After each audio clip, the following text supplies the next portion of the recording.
Bienvenidos al programa bíblico teológico El Faro de Alejandría. Cada semana tratamos temas sobre Biblia y teología.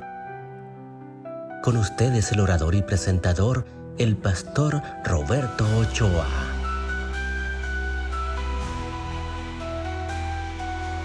Para mí es una bendición estar un día más con su programa El Faro de Alejandría.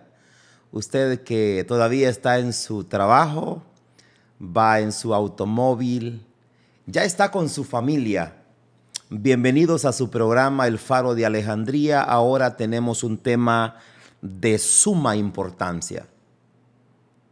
Un programa donde necesitamos, como lectores de la palabra del Señor, conocer, como lo es el imperio babilónico.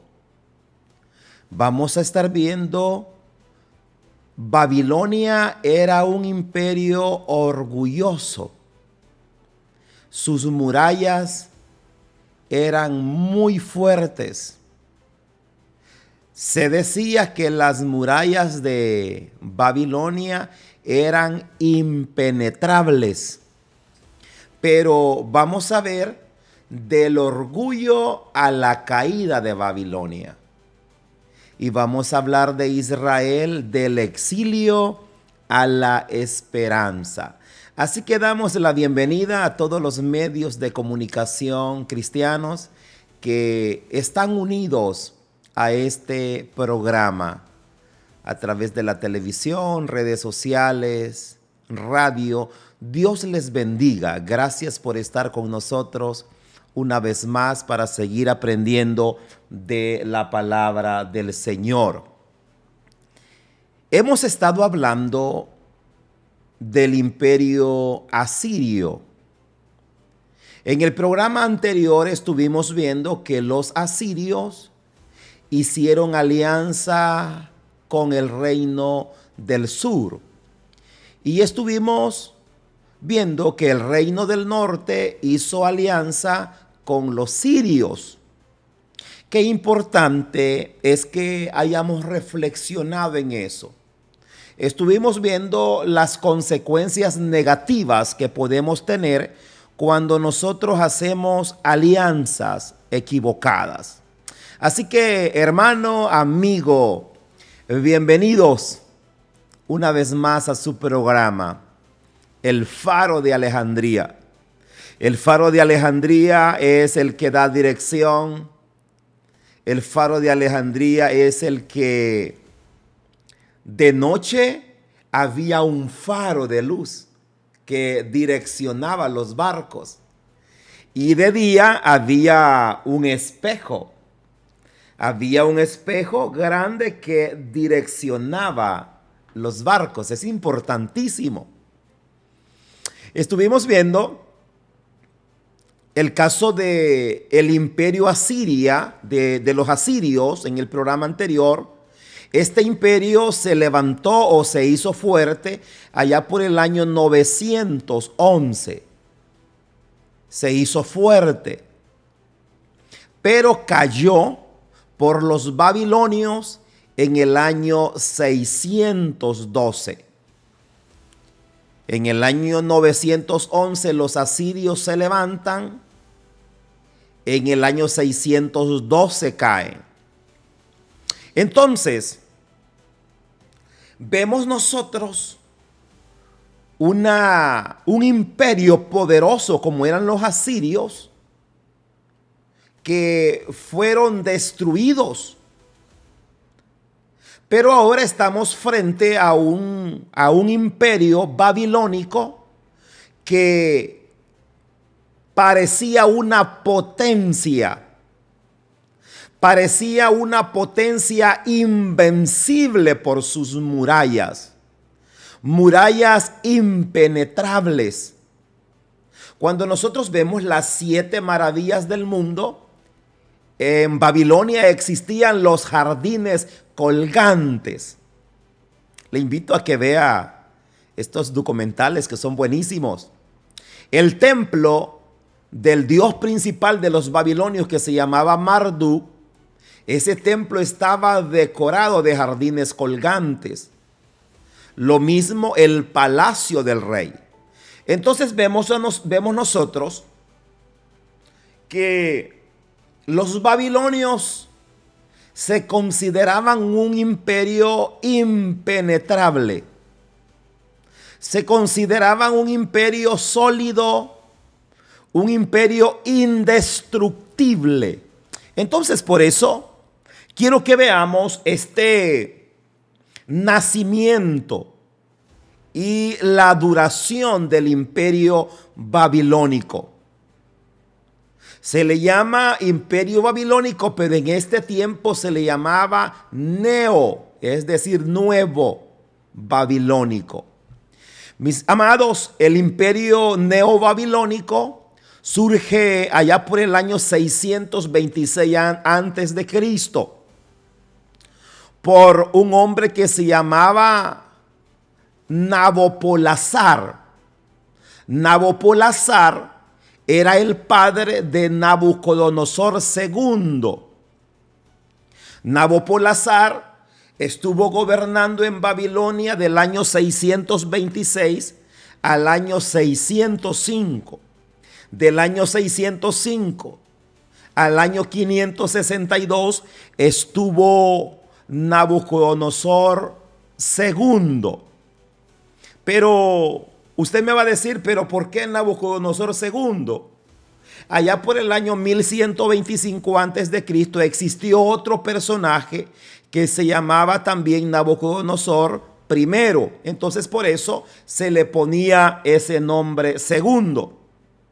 En el tiempo bíblico no existían apellidos, sino que se les llamaba, por ejemplo, vemos nosotros el tema de Jesús, Jesús de Nazaret. Y así sucesivamente podemos ver muchos nombres que se les mencionaba un nombre y se les mencionaba de dónde venían o hijos de quién. Entonces, los babilonios por Nabopolassar padre de Nabucodonosor, se levanta en el año 626. Este personaje, padre de Nabucodonosor, muere en el año 605. En el año 605 empieza el reinado de Nabucodonosor. Hay algo que quisiera mencionar desde en los imperios de Egipto, Asiria, babilónico, persa, griegos, eran considerados reyes. Tenían algunos privilegios grandes, pero siempre eran considerados rey. Esto que se les llamó los emperadores, esto se da hasta el Imperio Romano. Entonces, estos emperadores romanos se creía que habían adoptado algunas divinidades, por eso ellos reclamaban adoración. Entonces, amados, a estas personas se les llamaba reyes. Nabucodonosor II fue un reino extraordinario, poderoso, grande. Sus murallas eran impenetrables. Se dice que las murallas de Babilonia en ciertos lugares eran 3 murallas en una. Se dice que las murallas de Babilonia podía pasar hasta un vehículo en la parte de encima de las murallas. Esas murallas aproximadamente medían de alto por lo menos 25 metros. Y en algunos lugares que medían hasta 90 metros. Y de ancho tenían por lo menos 12 metros. Oiga bien. Y no era solamente un muro. En algunas partes habían hasta 3 muros. Si lograba pasar uno, no pasaba el otro. y si lograba pasar el segundo, no pasaba el otro. Entonces era algo impenetrable.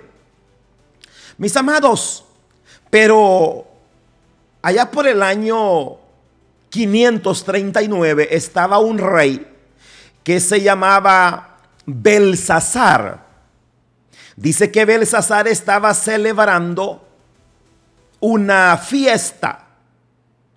Entonces Belsasar estaba celebrando esta fiesta y fue ahí donde cayó el imperio babilónico. Ya vamos a hablar un poquito más de eso. Entonces quisiera que viéramos un poco, aunque ya lo vimos, quisiera que viéramos cuando Israel fue llevado cautivo. La cautividad, también conocido como el exilio babilónico. Es mejor llamarle el exilio babilónico. Tenemos 3 deportaciones. Babilonia llevó cautivo a los judíos en 3 momentos decisivos. El primer momento fue en el año 605. Ahí fue la primera deportación. Mis amados, Nabucodonosor fue tomando el poder, entonces va a Israel, a Jerusalén, y se lleva cautivos. Lo mejor, en esta primera deportación se fue Daniel, se fue Ananías, se fue Misael, se fue Azarías, aquellos jóvenes poderosos. Se fue de lo mejor. Eso fue en la primera. La segunda deportación sucedió ya por el año 598 y 97. Sí, esa fue la segunda deportación. En esta segunda deportación incluye al rey Joaquín. Se llevaron los artesanos, se llevaron a los soldados, se llevaron a los nobles. Todo con el deseo de desarticular toda la posibilidad de rebelión de los israelitas. La tercera deportación se da allá por el año 587. En el año 587, estos babilonios llegan a Jerusalén, pero esto es importante mencionarlo. Llegan los babilonios a Israel y la cercan, la rodean todos los muros desde el año 589 hasta el 587. Sí, significa que la estuvieron rodeando 2 años. Y un 19 de julio del año 587, los babilonios penetraron las murallas de Jerusalén. Y fue así como el templo de Jerusalén fue destruido. Las armas que utilizaban en ese tiempo eran los arcos, las hondas, las teas. Y quizás una de esas teas incendiadas cayó en el templo y lo destruyó, y muchas razones más que pudiésemos mencionar. Dice que los babilonios entraron al templo y se robaron lo mejor. Se robaron los vasos, oro, todo lo mejor que había en el templo. Y en ese 19 de julio del año 587 es donde nosotros, como estudiantes de teología, hemos encontrado que el arca del pacto se pierde.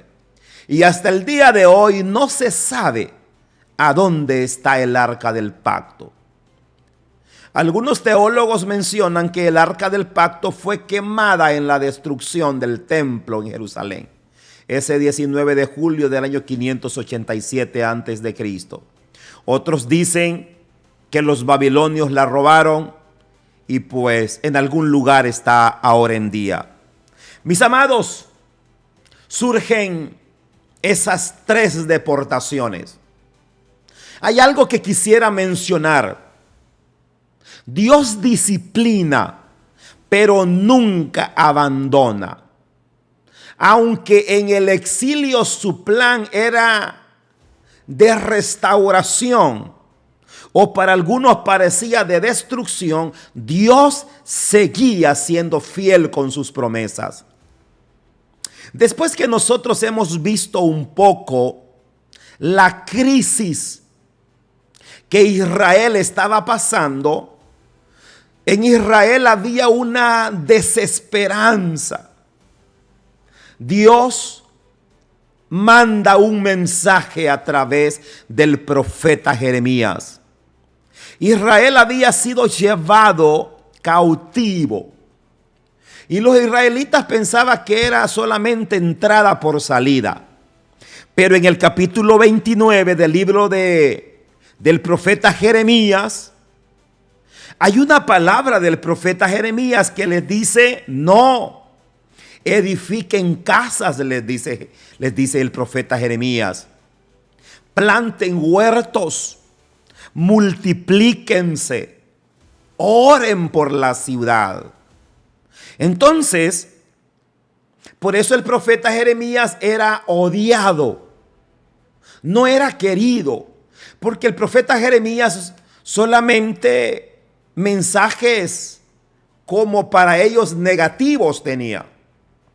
Nehemías les dice: no van a regresar tan luego, fructifiquen, planten, cosechen, oren por la ciudad. Les dice: el exilio no será corto. Ustedes deben de asentarse, deben de prosperar. Pero una cosa les dice Jeremías: deben de mantenerse fieles. Mis amados, aparentemente el castigo había empezado, pero Dios todavía no había terminado con ellos.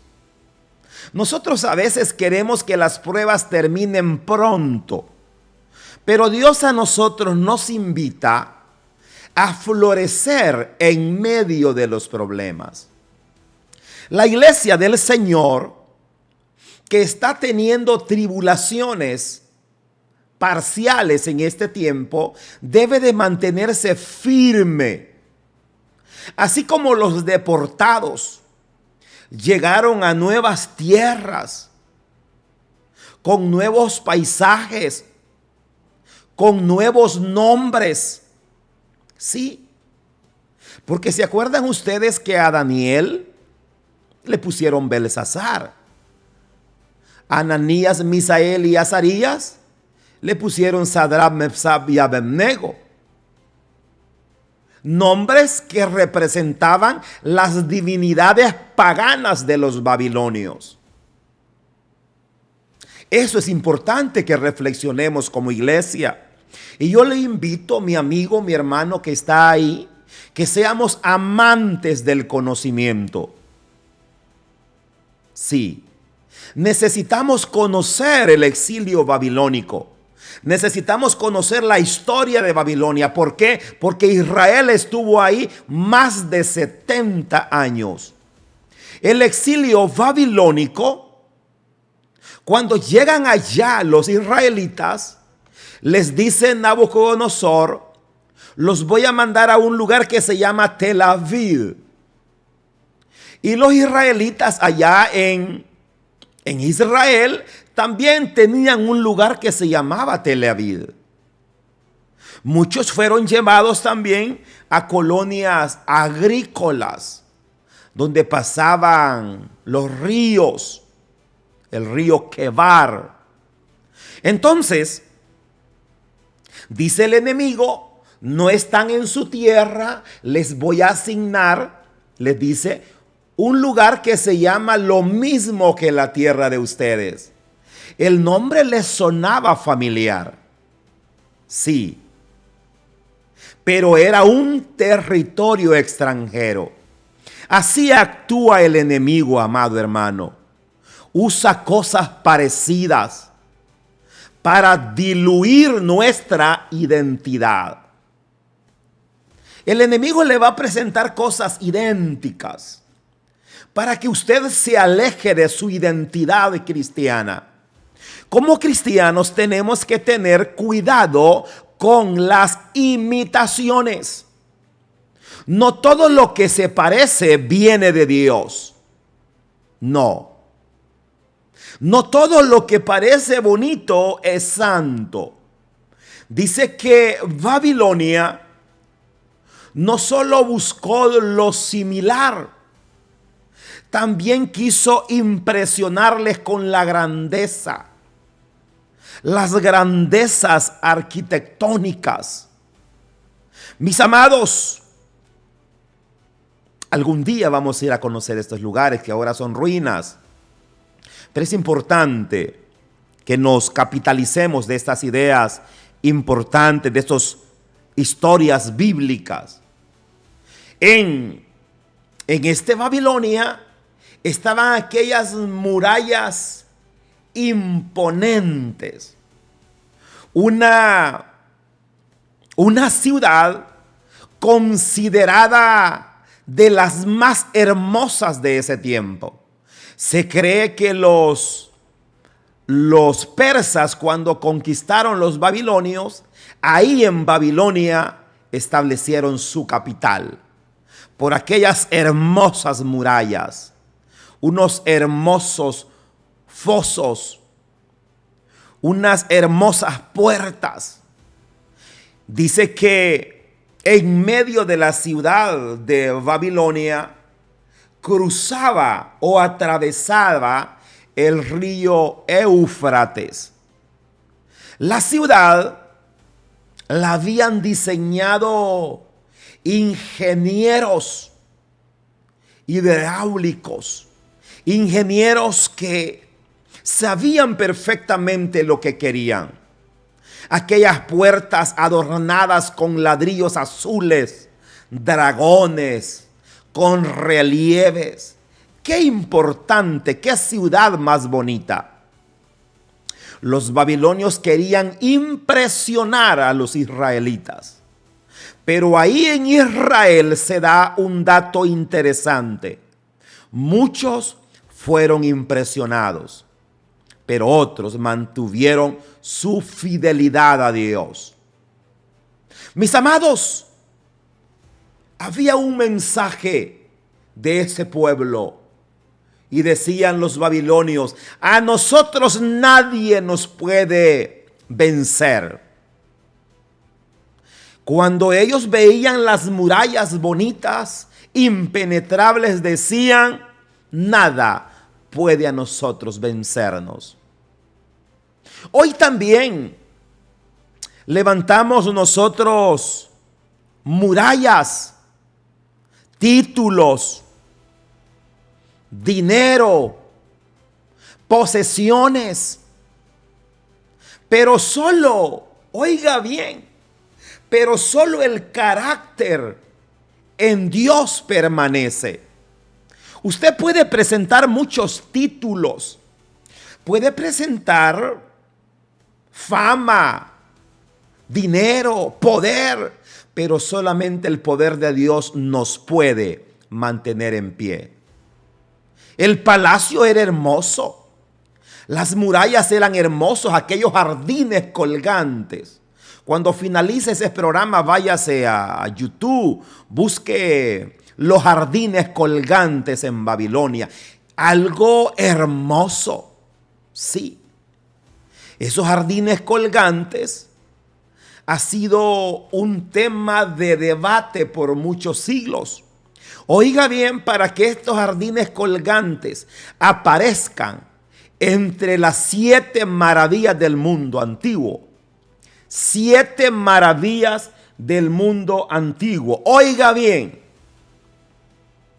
¿cómo se llevó a clasificar las 7 maravillas del mundo? Se dice que hicieron votaciones y algunos pueblos pues no tenían las las posibilidades científicas con sus equipos para llevar a cabo la votación, para elegir los mejores lugares del mundo de ese tiempo, no de este tiempo, de ese tiempo. Y dice que entre esos lugares, entre los 7 lugares más hermosos del mundo, están los famosos jardines colgantes en Babilonia. Mis amados, es importante que veamos la belleza que tenía Babilonia, el poder que tenía Babilonia. Sí, las conquistas que estaba haciendo. Estaba conquistando a medio mundo, pero había algo que no estaba de acuerdo con ellos, que era el poder de Dios. Mis amados, su orgullo, su poder los estaba haciendo caer bajo. Más tarde vemos que Nabucodonosor lo vemos comiendo comida con el ganado, comiendo zacate. Luego más tarde vemos a Belsasar que un dedo estaba escribiendo en la pared y le dice: tu reino ha sido cortado. Hermanos, se dieron cosas maravillosas, dignas de recordar. Vemos a 3 jóvenes en un horno de fuego. Vemos a un Daniel orando 3 veces al día y fue depositado en el foso de los leones. Se creían poderosos, se creían así en buen salvadoreño, la mamá de los pollitos, pues. Pero Dios les demostró y les dijo: ustedes no son la mamá de los pollitos, pues. Aquí el que manda soy yo. Eso que tengan los jardines colgantes más hermosos del mundo, yo les voy a demostrar que quien se va a respetar es el Dios poderoso. Mis amados, ahí en Babilonia estaba el famoso panteón. Panteón. Pan significa muchos. Teón, dioses. Muchos dioses. Estaba el templo con muchos dioses. Pero en ese panteón babilónico estaba el dios principal de ellos, que era el dios Marduk. Sí. Acompañado estaban algo otros dioses, compañeros. Isatar, Nabú, y así pudiera mencionar otros dioses que estaban en ese templo, en el panteón babilónico. Ahí estaba el dios Marduk. Mis amados, hay una palabra poderosa que yo quiero mencionar. El dios Marduk era un dios respetado en Babilonia. Pero Israel, en ese contexto, dice que los babilonios se burlaban. Oiga bien, los babilonios se burlaban de los israelitas. Cuando yo veo el Salmo 137, oiga bien cómo dice, el Salmo 137 dicen los israelitas: junto a los ríos de Babilonia, dice, ahí, dice, nos sentábamos y aún llorábamos, acordándonos de Sión. Sobre los sauces, en medio de ella, colgamos nuestras arpas. Y oiga bien, esto es digno de adorar al Señor. Y los que nos habían llevado cautivos nos pedían que cantásemos. Los que nos habían desolado nos pedían alegría diciendo: cántennos algunos cánticos de Sión. Y le decían los israelitas: ¿cómo cantaremos cánticos de Jehová en tierra extraña? Si me olvidare de ti, oh Jerusalén, pierda mi diestra su destreza. ¡Qué palabra más poderosa! El enemigo, después que lo desnuda, después que le quita todo lo más hermoso, le pide que cante. Después que lo avergüenza, le pide que glorifique a Dios. El enemigo es malo. El enemigo quiere destruirnos y después quiere que estemos contentos.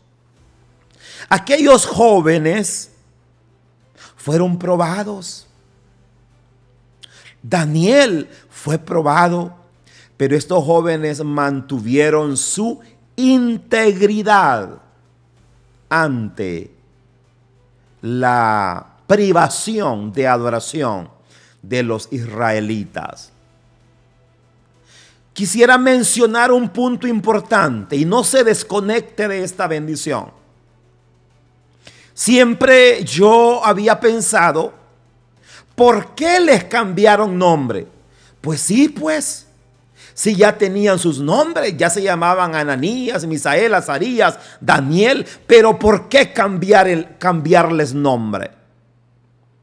Les cambiaron Belsasar, Sadrach, Mesach y Abednego. Sí. Mis amados, ¿por qué motivo? Era un intento de cambiar su identidad, su lealtad, hacerlos que se olvidaran de Jerusalén, porque hoy ya tenían otro nombre.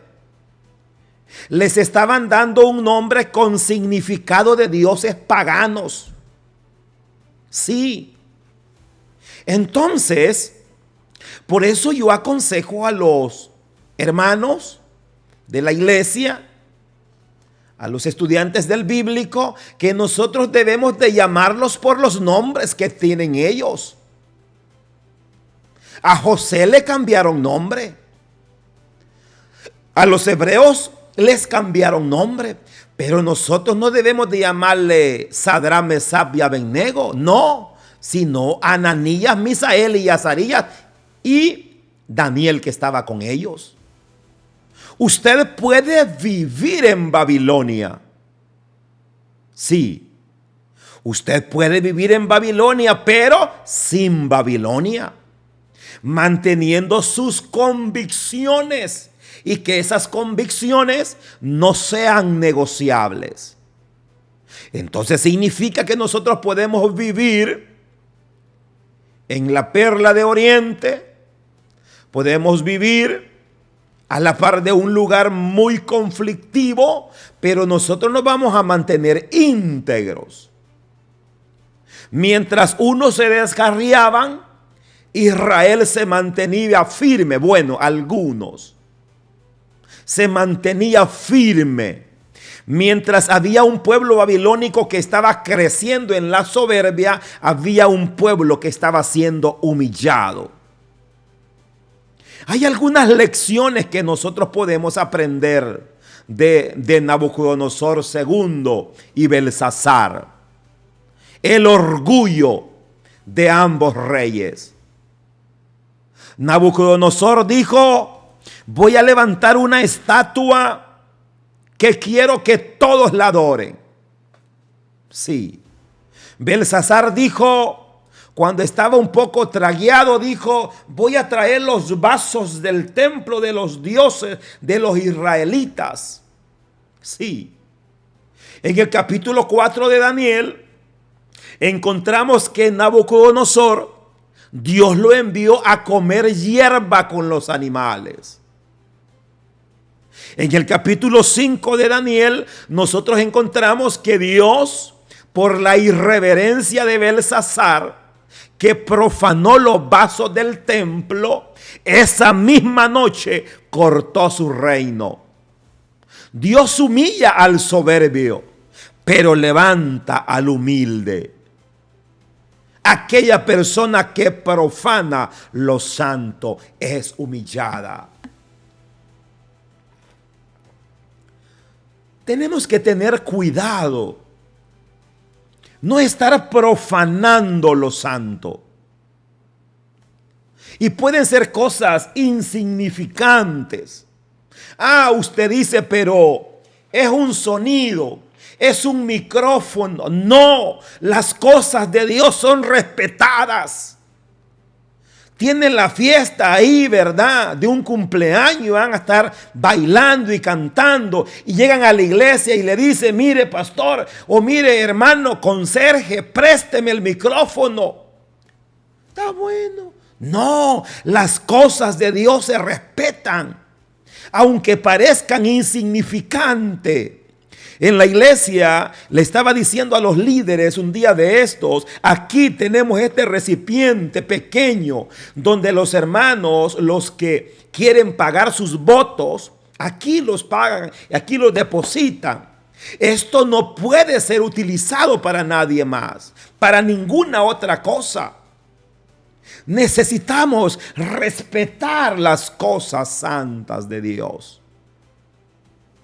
Pero Israel, en ese oprobio, en esa persecución, ahí en Babilonia es donde nace las sinagogas.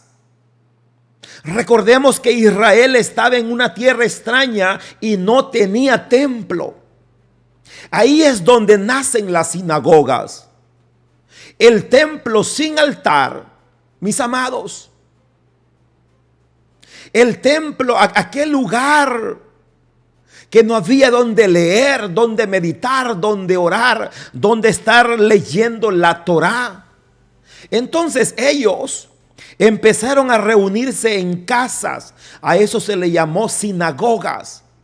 Eran pequeñas comunidades que se reunían para mantener esa identidad firme, esa identidad impenetrable por las acechanzas del enemigo. Mis amados, la práctica de la ley se convirtió en columnas de su identidad judía. La práctica de la ley. Cuando yo estudio las historias bíblicas, yo veo de que los niños a partir de los 5 años en adelante ya se sabían la ley de memoria. Pero ahora los niños de este tiempo llegan a 12 años, a 13, a 15, a 20. Apenas se saben un versículo de la Biblia. Mis amados, cuando el templo se cierra en Jerusalén, se abre una fuente de luz. Se abre una casa llamada sinagoga en Babilonia. Mis amados, tenemos allí en Babilonia, estuvimos hablando de los profetas preexílicos, exílicos y posexílicos. También estuvimos hablando de los profetas precanónicos, pero quisiera hablar de un poquito de los profetas exílicos, o los profetas que estuvieron durante del exilio. Estamos hablando de Ezequiel. Ezequiel habló que volvería esa carne a los huesos. En el capítulo 37 de Ezequiel, le dice Ezequiel, vivirán estos huesos. Y le dice Ezequiel, solo tú lo sabes. Y dice que de todas las partes del campo los huesos se reunieron. Luego tenemos el segundo Isaías, así es conocido, del capítulo 40 al capítulo 55. Isaías proclama, oiga bien, proclama el consuelo, monoteísmo firme. Y este Isaías habla de un Ciro ungido de parte de Dios. También vemos a otro profeta como lo es el profeta Daniel. Aunque algunos a Daniel no lo ven como profeta, pero en nuestras Biblias aparece como profeta. Entonces aparece Daniel, Ezequiel, Isaías. Daniel habla de la fidelidad, habla de las visiones. habla de que Dios iba a restaurar el templo. Sucede algo poderoso con Israel. Oiga bien, quiero hacer un paréntesis y mencionar esto. Israel era un pueblo genoteísta. Era un pueblo que sabía que existían más dioses, pero su Dios era más grande que todos esos dioses. Eso es el genoteísmo. Luego existe otro término como lo es la monolatría. La monolatría sabe que existen muchos dioses, pero ellos adoran a uno. No lo clasifica como más grande ni más pequeño. Pero quiero detenerme a hablar del genoteísmo. Israel llega a Babilonia como pueblo genoteísta. Ellos constantemente caían en la adoración a Baal, a Astarte y todos esos tipos de dioses. Cuando llega Israel a Babilonia, llegan como genoteístas. Ellos sabían que existían más dioses, pero ellos creían en uno más grande. Pero sí, en sus mentes sabían que habían más dioses. Pero cuando salen de Babilonia, que en el siguiente programa vamos a hablar de eso, salen como monoteístas. Se les sale de la mente que existan otros dioses. Y ellos se les mete en la mente y en su corazón que solo existe un Dios. Que solo existe un Dios. Y ese Dios es Yahvé. Pero cuando llegan como genoteístas, sabiendo que existen más dioses, pero su Dios es más poderoso. Entonces, pero cuando salen como monoteístas, creyendo en un solo Dios, como es Yahvé. Mis amados, vemos ventajas del pueblo de Israel en Babilonia. Las ventajas que tuvieron fueron cuando llega Israel a Babilonia.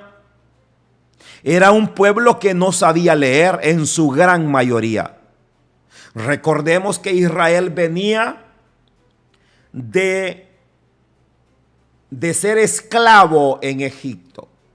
Y un esclavo no tenía derechos. Entonces Israel no sabía leer en su gran mayoría, por lo menos un 90%. Cuando llegan a Babilonia, Israel tiene esa ventaja que aprende a leer. Otra de las cosas de las ventajas, entre muchas, que aprendió otros oficios. Otra de las ventajas más grandes espirituales, que aprendieron a adorar sin templo. Otra de las ventajas espirituales tan grandes que obtuvieron es que se sale de la mente que existían más dioses y se quedan solo con uno. Ventajas importantes del cautiverio babilónico. Mis amados, cuando llegó el momento del juicio babilónico, es ahí donde quiero ya ir un poco finalizando el programa de este día. Babilonia se creía la grande. Sí, la Biblia del Apocalipsis dice que la grande, la ramera, sí. La grande, Babilonia la grande. Se creían grandes. Los jardines colgantes, las murallas, un río que pasaba por en medio de su ciudad. Pero quiero que veamos la caída de Babilonia. Con esto vamos a ir finalizando. Dice que en el año 539 antes de Cristo, los persas entraron a la ciudad. Fue una estrategia muy ingeniosa. El río Éufrates pasaba por en medio de la ciudad. Dicen que los persas desviaron el caudal del río. Es como yo estoy en San Miguel y el río Grande de San Miguel le hacemos una apertura para que el agua corra para otro lado y el agua por el Éufrates sea menos. bajó. Entonces vienen los soldados, fácilmente entran hasta la casita de los babilonios. Entraron hasta el patio, se metieron a la cocina y ni cuenta se dieron. Entonces los persas dijeron: vamos a bajar el nivel del río y ahí nos vamos a ir nadando, ¿verdad? O vamos a ir corriendo para donde el agua corre y pues avanzamos fácilmente. Quisiera mencionar algunas lecciones pastorales que me gustaría mencionar. Mis amados, Dios gobierna la historia.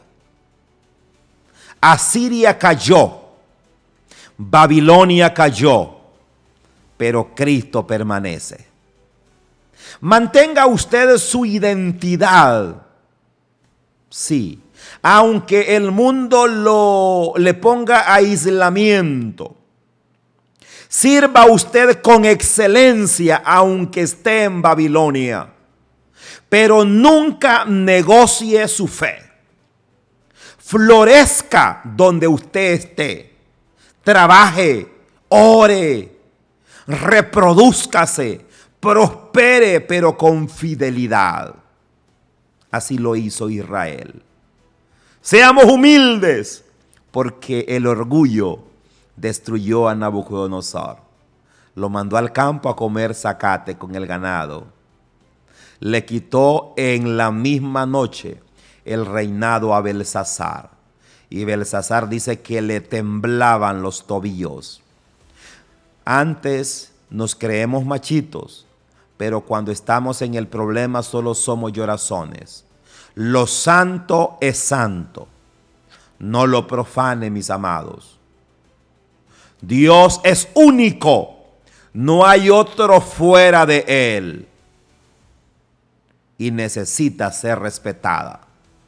La palabra, hermanos, de Dios es una palabra edificante para sus hijos en este tiempo.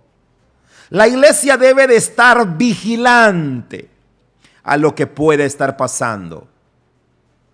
Mis amados, los persas fueron estratégicos. Babilonia se consideraba que nadie podía penetrar sus murallas. Se dice que las murallas estaban junto al río. Imagínense, cuesta hacer una cueva sin agua y ya con agua, ¿cómo? Pero Dios ahí abre puertas donde no hay puertas. El Señor abre caminos a donde no hay caminos. Ciro el Grande. Dios provee de un hombre como el Ciro para penetrar Babilonia. Y el mismo año Ciro el Grande le permite que Israel regrese a su tierra. Dios utiliza hasta los paganos para que usted y yo reconozcamos y no se nos olvide que existe un poderoso que está velando por nuestra identidad. Babilonia brilló con sus murallas. Babilonia brilló por sus jardines colgantes en el palacio y en el templo o en el panteón babilónico. Mis amados, pero Babilonia, cierro diciendo lo siguiente, fue el taller donde Dios formó una fe más madura, formó una identidad más fuerte. Es ahí, mis amados. Es ahí donde usted debe de reflexionar y decir, nada me lleva siendo altanero, siendo arrogante. Mis amados, cualquiera sea su Babilonia, recuerde que usted puede florecer ahí donde está. Ahí está, florezca. Está en Estados Unidos, florezca. Está en Cancún, florezca. Mantenga su identidad. Espere el tiempo de Dios y Dios va a hacer cosas extraordinarias. Hemos aprendido en este programa de El Faro de Alejandría que por muy poderoso que se creyeron los babilonios, por sus jardines colgantes, por las murallas impenetrables, por su riqueza con el río Éufrates, Dios abre caminos a donde no hay caminos. Ciro el Grande, no siendo nada de Israel, pero Dios lo preparó para sacar a su pueblo de Egipto y llevarlo de nuevo a la tierra que Él les dio. En el siguiente programa vamos a estar hablando acerca del imperio persa. No se lo pierda. Este es su programa, El Faro de Alejandría. Nuevamente agradezco a todos los medios de comunicación cristianos por unirse a compartir este programa que es de mucha bendición para todos. Como siempre, su hermano y amigo Roberto Ochoa, pastor de Iglesia Monte Hermón, acá en la ciudad de Lolotique. En nombre de toda la congregación, el liderazgo, en nombre de mi hermosa familia, muchas saludes, y en nombre de todo el equipo de comunicaciones de este ministerio, muchas saludes, muchas bendiciones. Nos vemos en la próxima. Gracias por habernos escuchado. Desde ya queda invitado a nuestro próximo programa bíblico teológico, El Faro de Alejandría. En nombre del pastor Roberto Ochoa y el equipo de trabajo, agradecemos su fiel sintonía. Hasta nuestro próximo encuentro.